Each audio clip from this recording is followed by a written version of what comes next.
Hello मेरे प्यारे दोस्तों, कैसे हैं आप सभी। स्वागत है आप सभी का आपके गुरुजी चैनल एसपी झा चैनल पे। और आज हम लोग चैप्टर मेरे प्यारे दोस्तों 6.5 के क्वेश्चन नंबर 1 से समझेंगे और इसे सीखने का प्रयास करेंगे। अगर आप लोग पीछे के पार्ट्स नहीं देखे हैं जिसमें कि मैंने आप लोग को पाइथागोरस प्रमेय का विलोम को साबित करने के बारे में बताया है, तो जल्द से ही देख लीजिए और आपको समझ लेना है मेरे प्यारे दोस्तों। और इस वीडियो के डिस्क्रिप्शन में है उसका लिंक दिया गया है, तो उसको देख लीजिए, समझने का प्रयास कीजिए। तो चलिए आज हम लोग क्वेश्चन नंबर 1 से समझते हैं और इसे सीखने का प्रयास करते। क्वेश्चन नंबर 1 में कहा गया है कुछ त्रिभुजों की भुजाएं नीचे दी गई है, निर्धारित कीजिए कि इनमें से कौन कौन से त्रिभुज समकोण त्रिभुज है। इस स्थिति में कर्ण की लंबाई भी लिखिए। देखिए ये इस प्रकार से तीनों भुजा की माप दिया गया है मेरे प्यारे दोस्तों। हमें इसमें ये बताना है जो कौन सा ये समकोण त्रिभुज की भुजाएं हैं, ठीक है। और अगर ये समकोण त्रिभुज की भुजाएं हैं तो इसमें हमारा कर्ण कौन सा भुजा है ये भी हमें बताना है। तो चलिए मैं आप लोग को बताता हूँ। मैं आप लोग को 3 प्रश्न बहुत अच्छे तरीके से समझाऊंगा, चौथा प्रश्न आपको खुद करना पड़ेगा, ठीक है ना। ये आप लोग को ध्यान रखना है। आप देखिए सबसे पहले इस टाइप के प्रश्नों को बनाने से पहले हम क्या करते हैं नहीं करते हैं उसको देखना होगा, ठीक है ना। सबसे पहले देखिए इसमें मानना होगा जो ये त्रिभुज की भुजाएं हैं, त्रिभुज मान लेते हैं, माना कि a बराबर 7 सेंटीमीटर, b बराबर 24 सेंटीमीटर तथा c बराबर 25 सेंटीमीटर है। आपको क्या करना है, जो बड़ा भुजा होगा ना उसे c मान लेना है, ठीक है बाबू। जो बड़ा भुजा होगा उसे बाबू क्या करना है तो c मान लेना है मेरे प्यारे दोस्तों। बड़ा भुजा को क्या मानना है तो c मानना है, चाहे इसमें हो चाहे उसमें हो चाहे किसी में भी हो, ठीक है। और एक चीज़ आप लोग को ध्यान रखना, कभी भी अगर आप लोग मान लीजिए भुजा का नाम रखेंगे ना तो वहाँ पे आप लोग जैसे कि हम बात कर सकते हैं एग्जाम्पल के रूप में, यहाँ पे आपको समझाते हैं। जैसे ये एक ट्रायंगल है, ठीक है बाबू। तो मान लीजिए इसका अगर नाम रखेंगे तो इसे हम लोग कैपिटल ए से सूचित करेंगे, इसे बड़ा अक्षर से हम लोग दर्शाएंगे। जब कभी भी अगर लिखेंगे यहाँ पे तो ABC ही लिखेंगे तो बड़ा अक्षर लिखेंगे, यहाँ पे हम लोग छोटा नहीं देना है, ठीक हो। ऐसे नहीं आप लोग को A, ये B और ये C ऐसे नहीं देना है आप लोग को, ठीक है बाबू। कभी भी दीजिएगा आप लोग तो बड़ा दीजिएगा, कैपिटल दीजिएगा, चाहे कोई भी लेटर दीजिए, ठीक है। समझ में आ गया। हाँ, लेकिन अगर भुजा को दर्शाना है, जैसे कि इस भुजा को दर्शाइएगा तो यहाँ पे छोटा A, छोटा B, छोटा C दे सकते हैं। समझ में आ गया। अब देखिए मेरे प्यारे दोस्तों हम इसको कैसे सॉल्व करते हैं। अब हमने पढ़ा है पाइथागोरस प्रमेय, जो आप लोगों समकोण त्रिभुज में क्या होता है, तो कर्ण का जो वर्ग होता है मेरे प्यारे दोस्तों अन्य दो भुजा के वर्गों के योगफल के बराबर होता है। ऐसे भी कह सकते हैं बड़ी भुजा का जो वर्ग होगा सो अन्य दो भुजा के योगफल के बराबर होगा। तो यहाँ पे बड़ी भुजा C है, ठीक है ना। तो C का जो स्क्वायर करेंगे हम लोग, तो C कितना है 25 सेंटीमीटर स्क्वायर। तो जब इसका स्क्वायर करेंगे तो ये 625 सेंटीमीटर स्क्वायर आ जाएगा बाबू, ठीक है। अब C स्क्वायर, अब यहाँ से हम लोग A square plus B square निकालते हैं। A कितना है 7 सेंटीमीटर का स्क्वायर प्लस B कितना है 24 सेंटीमीटर का स्क्वायर।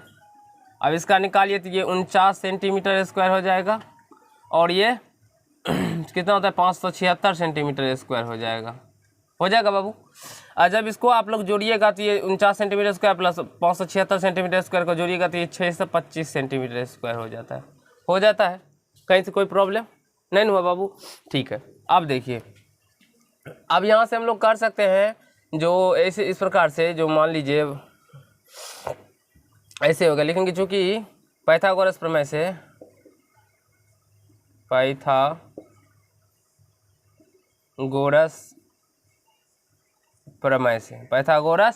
प्रमेय से क्या होता है। पाइथागोरस प्रमेय जो कर्ण पर का जो वर्ग होता है मेरे बैठ, तो कर्ण का स्क्वायर जो होता है वो लंब स्क्वायर जो आधार स्क्वायर के बराबर होता है। या आप लोग ऐसे भी कह सकते हैं बड़ी भुजा का जो वर्ग होगा वो अन्य दो छोटी भुजा के योगफल के बराबर होना चाहिए। तो यहाँ पे बड़ी भुजा कौन सी है तो C है, देख सकते हैं आप लोग। C बड़ी भुजा है ना बाबू 25 सेंटीमीटर, तो C स्क्वायर जो करेंगे वो हमारा A square plus B square के बराबर होना चाहिए। तो यहाँ से ये भी 625 सेंटीमीटर स्क्वायर आया और ये भी 625 सेंटीमीटर स्क्वायर आया, तो ये बराबर हुआ ना। तो ये कह रहा है प्रश्न के अंदर ही कहा गया है जो कौन कौन से समकोण त्रिभुज है, तो लिखेंगे चूंकि अतः यह समकोण त्रिभुज है, यह समकोण त्रिभुज है, दिखाई पड़ रहा है बाबू। तथा पूछा है हमसे कर्ण बराबर, तो कर्ण कितना हो जाएगा, जो बड़ी भुजा होती है वही कर्ण हो जाएगा 25 सेंटीमीटर। समझ में आ गया आप लोगों को। अब आप लोग ऑफलाइन बच्चे हमारे क्या बना सकते हैं, इसको बना सकते हैं ना बाबू आप सारे प्रश्नों को। तो आप लोग अपने से बनाइए, ठीक है। तो आप हम छोड़ देते हैं ये प्रश्न बताना, दूसरे नंबर प्रश्न को चलते हैं। छोड़ दे बाबू, देखिए इसमें सारे बच्चे हमारे चुप हो गए, क्योंकि उसको बना बनाया हुआ भोजन चाहिए।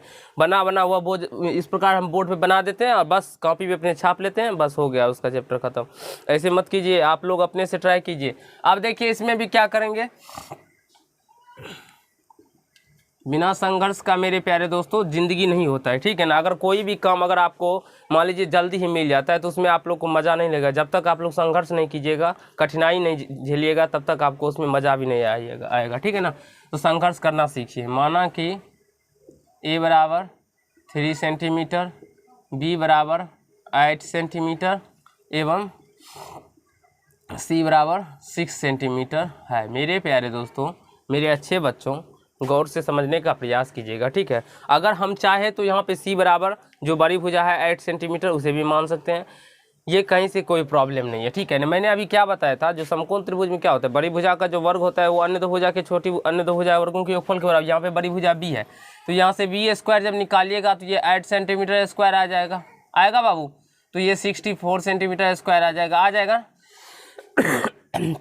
अब हम a square plus c square निकालते हैं, तो ये कितना है, a है 3 सेंटीमीटर स्क्वायर प्लस c कितना है 6 सेंटीमीटर स्क्वायर, इसको होल स्क्वायर कर दीजिए। मेरे प्यारे दोस्तों, इस बीच में आप लोगों को क्लास 10 का वीडियो नहीं मिल रहा होगा, क्योंकि कारण मेरे प्यारे दोस्तों मुझे सैटरडे से क्या आज हो रहा है, तो आपको आप समझ सकते हैं ये मंगलवार है, ठीक है ना, तो ट्यूसडे है, यानी कि इतना दिन हमारा बीच में तबीयत बहुत ज़्यादा ख़राब हो गया था, इसलिए आप लोग को वीडियो नहीं मिल रहा था। लेकिन अब हम कोशिश करेंगे, अभी भी मेरा तबीयत ख़राब ही है, फिर भी मैं आप लोगों के लिए वीडियो बना रहा हूँ, रेगुलर आप लोगों को वीडियो मिले, ठीक है। मैं कोशिश करूँगा। अगर 1-2 दिन छूट जाता है तो मेरे प्यारे दोस्तों आप लोग क्या कीजिएगा, तो पीछे के वीडियो को देखिएगा और अपने रिवाइज को कंटिन्यू रखिएगा, ठीक है। यहाँ से देख सकते हैं, अगर हम 3 का स्क्वायर करेंगे तो 9 सेंटीमीटर स्क्वायर, और 6 का स्क्वायर करेंगे तो ये 6 यानी 30 सेंटीमीटर स्क्वायर। जब ये इसको जोड़िएगा ना तो 9 6 15 यानी 45 सेंटीमीटर स्क्वायर आ जाएगा बाबू। अब आप यहाँ से देखिए, बड़ी भुजा का जो हमने वर्ग किया ये छोटी भुजा के वर्गों के योगफल के बराबर है, नहीं ना है। तो यहाँ से लिखेंगे, चूँकि यहाँ से आप इसको मिटा भी सकते हैं, लिख भी सकते हैं, लिखेंगे चूँकि b square not equal to a square plus c square, b square not equal to a square plus c square. छोड़िए, इसको मिटा दीजिए, ठीक है। देखिए, चूँकि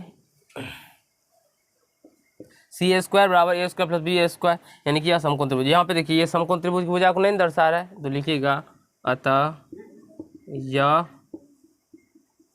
समकोण त्रिभुज क्या है, तो नहीं है। मेरे प्यारे दोस्तों, समझ में आ गया बाबू।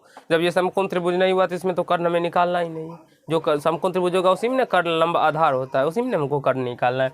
अब उसी प्रकार से इसमें भी हम लोग क्या करेंगे, मान लेंगे, माना कि a बराबर 50 सेंटीमीटर, b बराबर 80 सेंटीमीटर एवं c बराबर 100 सेंटीमीटर। कोई दिक्कत, ठीक है। अब मेरे प्यारे दोस्तों, अगर हम लोग मान लीजिए c बड़ी भुजा है ना, तो इसका हम लोग स्क्वायर करते हैं, तो बड़ी भुजा का यानी कि बड़ी भुजा का स्क्वायर करके पहले निकालते हैं, यानी कि c स्क्वायर निकालेंगे। तो c है 100 सेंटीमीटर का स्क्वायर, और जब इसका स्क्वायर करके निकालेंगे तो 1 2 3 4 सेंटीमीटर स्क्वायर, यानी कि ये 10,000 हो जाएगा बाबू। अब उसी प्रकार से हम लोग क्या करेंगे, a square plus b square भी निकालेंगे। a का मान कितना है 50 सेंटीमीटर का स्क्वायर प्लस 80 सेंटीमीटर का होल स्क्वायर करेंगे। यहाँ से 50 का स्क्वायर 25 सेंटीमीटर स्क्वायर और प्लस ये 6400 सेंटीमीटर स्क्वायर आ जाएगा। इस दोनों को जब आप लोग जोड़िएगा ना तो ये हो जाएगा 8900 सेंटीमीटर है स्क्वायर। अगर हम बात करें बड़ी भुजा, वहाँ पे 10,000 है, यहाँ पे दोनों भुजाओं का योग हमारा 8900 निकला है, तो लिखेंगे चूँकि c square not equal to a square plus b square, अतः यह समकोण त्रिभुज नहीं है, समकोण त्रिभुज नहीं है। क्वेश्चन नंबर 4 मेरे प्यारे बच्चों, आप लोग कमेंट कीजिएगा जी ये समकोण त्रिभुज है या नहीं है, ठीक है आप लोग। और ऑफलाइन बच्चे आप हमें दिखाइएगा बना के, ठीक है। तो चलिए फिलहाल आप लोग इतना लिख सकते हैं। अभी हम लोग क्वेश्चन 2 को करेंगे और समझने का प्रयास करेंगे।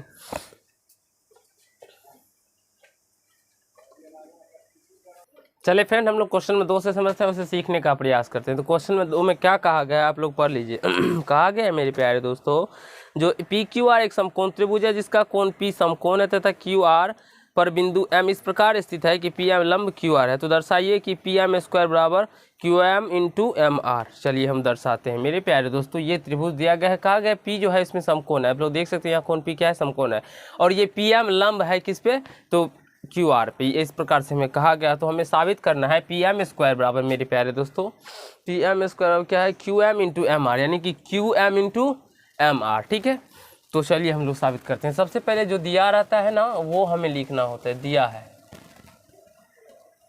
क्या दिया है वो देख लीजिए। पी क्यू आर एक समकोण त्रिभुज दिया है, जो पी क्यू आर एक समकोण त्रिभुज है, ठीक है मेरे प्यारे दोस्तों, जिसमें कोण पी समकोण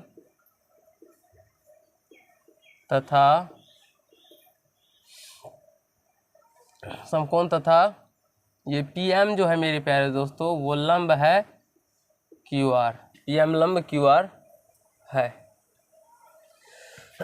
यहाँ तक हमारे प्यारे बच्चों को समझने में कठिनाई नहीं हुआ होगा। तो सिद्ध करना है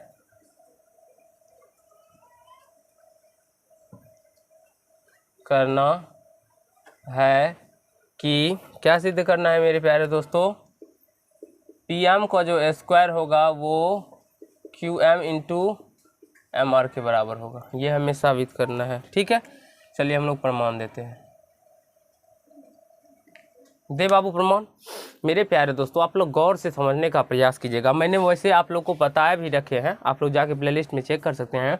जो ये त्रिभुज के समरूप होगा जब किसी समकोण त्रिभुज में समकोण वाली शीर्ष से सामने के समूह पे लंब डाला जाता है, सामने वाले समूह यानी भुजा पे लंब डाला जाता है, तो इसके अंतर्गत जितने भी त्रिभुज बनते हैं वो आपस में समरूप होते हैं। ये त्रिभुज इस बड़े त्रिभुज के साथ समरूप होगा, ये त्रिभुज बड़े त्रिभुज के साथ समरूप होगा, या ये दोनों त्रिभुज भी आपस में परस्पर समरूप होते हैं। ये साबित कर रखे हैं मैंने, फिर भी मैं आप लोग को बताता हूँ, अच्छे तरीके से समझने का प्रयास कीजिएगा। ठीक है मेरे प्यारे दोस्तों, आप लोग गौर फरमाइएगा। ठीक है, आप गौर करेंगे तो हम देखते हैं, चलिए लिखते हैं त्रिभुज, हम लोग लेते हैं त्रिभुज, किस में लेते हैं, ले लेते हैं आर पी एम में, किस में लेते हैं, आर पी एम में। बाबू आप लोग हमको बताइएगा, अगर ये 90 डिग्री है, ये भी 90 डिग्री है ना, ये 90 डिग्री है ना, तो ये त्रिभुज है ना आर पी एम, ये 90 डिग्री है और ये एक त्रिभुज है, तो आप सभी गौर करिएगा, जो ये कोण और ये कोण का योग 90 डिग्री आएगा। कैसे आएगा, क्योंकि किसी भी त्रिभुज के तीनों कोणों का योग 180 डिग्री होता है, तो जब ये अकेला 90 डिग्री है तो ये दोनों मिलकर 90 डिग्री होगा, तभी ना 180 डिग्री आएगा। तो हम वही कंडीशन को यहाँ पे लिखेंगे, जो लिखेंगे कोण P R M equal to plus कोण पी आर एम प्लस, यहाँ से लिखते हैं आर पी एम बराबर 180 डिग्री हो जाएगा। इसे फर्स्ट समीकरण मान लीजिएगा, होगा बाबू। यानी ये कोण और ये कोण देख सकते हैं ना, पी आर एम यानी ये कोण, और आर पी एम यानी ये कोण 180 आ गया। और आप सभी को पता होगा जी, ये पी क्यू आर जो है एक समकोण त्रिभुज है। जब पी क्यू आर भी समकोण है, यानी कि इस दोनों को, इस कोण का योग, इस कोण कितना, ये कोण कितना है 90 डिग्री है ना, तो ये कोण ऊपर वाला ये कोण और ये कोण को जब हम लोग जोड़ेंगे तो 90 डिग्री आ जाएगा ना। चूँकि कोण आर पी एम प्लस कोण Q P M equal to क्या आ जाएगा, आर पी एम, एक सेकेंड मेरे प्यारे दोस्तों, R P M plus Q P M, हाँ कितना आ जाएगा 180, सॉरी 90 डिग्री आएगा यहाँ पे भी, क्योंकि ये दोनों कोणों का योग 90 डिग्री है। ठीक है, तो ये कोण कितना आएगा 90 डिग्री आएगा, समीकरण सेकंड आ जाएगा, आएगा बाबू, क्योंकि ये कोण आर पी एम मतलब ये कोण हुआ, और क्यू पी एम यानी कि ये कोण, तो इस दोनों कोणों का योग 180 डिग्री 90 डिग्री होगा ना, क्योंकि एक समकोण त्रिभुज है, कोण पी समकोण है ना बाबू, तो कोण पी समकोण है 90 डिग्री। आप देखिए समीकरण फर्स्ट तथा सेकेंड से, समीकरण फर्स्ट तथा सेकेंड से। मेरे प्यारे दोस्तों अगर हम चाहते तो इसको डायरेक्टली भी कर सकते थे, ठीक है, लेकिन आपको पूरी अच्छे तरीके से समझाने के लिए हम सारा मेथड सारे प्रोसेस को फॉलो कर रहे हैं, ठीक है। यहाँ से देखेंगे तो आप लोग देखिए ये 9 LHS ये RHS है और यहाँ भी RHS बराबर है ना बाबू, तो LHS भी बराबर होगा, यानी कि PRM प्लस कोण RPM इक्वल टू कोण RPM प्लस कोण QPM होगा बाबू। अब यहाँ से RPM और ये भी RPM ये आपस में कट जाएंगे तो क्या निकल के आएगा, कोण PRM इक्वल टू कोण QPM आएगा, आ जाएगा बाबू, आएगा ना। अब लिखेंगे अब त्रिभुज किस में लिखेंगे, तो PQM एवं त्रिभुज RPM में। मेरे प्यारे दोस्तों आप लोग ध्यान से देखिएगा, अगर हम किसी भी भुजा का नाम लेते हैं तो उसको आप लोग तरीके से सीखने का प्रयास कीजिएगा। देखिए यहाँ पे अगर हमने त्रिभुज लिया, अगर आप लोग इस त्रिभुज का नाम उल्टा पुल्टा ले लीजिएगा तो आपका प्रूव करने के लिए आप लोग जो चाहेंगे वो प्रूव नहीं हो पाएगा। तो आपको ये त्रिभुज का नाम जो है ना सेटिस्फेक्शन यानी कि एक अच्छे तरीके से ध्यान से सोच के लेना होगा। जैसे कि PQM लिए हैं तो ये 90 डिग्री है ना, ये 90 डिग्री के सामने का भुजा कर्ण है, तो यहाँ पे भी हमें ये कोण 90 डिग्री है, इसके सामने का भुजा कर्ण वाला लेना है। तो यहाँ पे देख सकते हैं हमने भी RPM ली है, RP लिए है ना, और उसके बाद ये M लास्ट में ली है। यहाँ पे भी ये भी 90 डिग्री का कोण है, यहाँ पे भी 90 डिग्री का कोण है, तो इसलिए हम लोग यानी कोण M को लास्ट में लिए। अब यहाँ से लिख सकते हैं कोण, क्या लिखेंगे, PMR इक्वल टू कोण PMQ क्या है, ये प्रत्येक 90 डिग्री है, प्रत्येक 90 डिग्री है ना बाबू। देखिए नीचे दिखाई पड़ेगा, नहीं पड़ेगा। तो यहाँ से अब हम लोग करते हैं आगे, ये तो बराबर, और हमने अभी ऊपर में साबित किया है कोण PRM, देख सकते हैं PRM बराबर क्या साबित किया है, कोण QPM, यानी ये कोण जो है मेरे पास तो ये कोण के बराबर है, हमने अभी साबित किया, देख सकते हैं। RPM यानी ये कोण और QPM यानी ये कोण आपस में बराबर है ना। तो मेरे प्यारे दोस्तों यदि किसी त्रिभुज के दो कोण आपस में बराबर हो जाए, समान हो जाए, तो वो दोनों त्रिभुज, इसीलिए त्रिभुज क्या होगा, PQM एवं त्रिभुज RPM क्या हो जाएगा, सॉरी PQM समरूप त्रिभुज क्या हो जाएगा, RPM हो जाएगा। कैसे हो जाएगा, तो AA समरूपता से, एंगल समरूपता से। मेरे प्यारे दोस्तों यहाँ तक समझने में आप लोगों को कहीं से कोई दिक्कत या समस्या नहीं हुआ होगा। अगर कोई त्रिभुज समरूप आ गया तो आप लोग इतना समझ लीजिए उसकी भुजाएं जो होगी वो एक ही अनुपात में होगी। तो अब यहाँ से मान लीजिए हम लोग PQ ले लेते हैं, हमें क्या साबित करना है उसके अकॉर्डिंग हम लोग लेते हैं, ठीक है ना। तो QM अगर हम मान लीजिए लेते हैं तो यहाँ से QM लिए, ये QM लिए ना, तो यहाँ से हमें ये इसको लेना पड़ेगा, तो PM ले लिए बराबर। अब हम लोग इसको P को और ये इस M को लेते हैं, बीच वाला छोड़ देते हैं, तो PM ले लेते हैं। तो लास्ट में भी हमें ये R और M को लेना पड़ेगा, यानी कि MR लिखिए या RM लिखिए, बात बराबर हुआ ना बाबू, ठीक है। अब क्रॉस मल्टीपल कर दीजिए तो ये क्या आ जाएगा, PM का whole square, sorry PM square आ जाएगा, और यहाँ से क्या आ जाएगा QM इंटू MR। मेरे प्यारे दोस्तों यही हमें प्रूव्ड करना था। तो आई होप आप सभी को समझ में आ गया होगा, कहीं से कोई दिक्कत या समस्या नहीं हुआ होगा। मैंने आप लोगों को बहुत ही अच्छे तरीके से प्रूव्ड कर दिया हूं और समझा भी दिया हूं। आशा है आप लोग को अच्छा लगा होगा। आप लोग सारे पार्ट्स को देखिए और कंसेप्ट को बढ़ाने का प्रयास कीजिए। अगर आप लोग को अच्छा लगा हो तो आप लोग वीडियो को लाइक कर दीजिएगा, कमेंट कीजिएगा, शेयर कीजिएगा, और यदि चैनल पर हैं तो चैनल को सब्सक्राइब करके बेल आइकन को प्रेस कर लीजिएगा, जिससे मेरे हर एक वीडियो का नोटिफिकेशन आप तक पहुँचता रहे। धन्यवाद।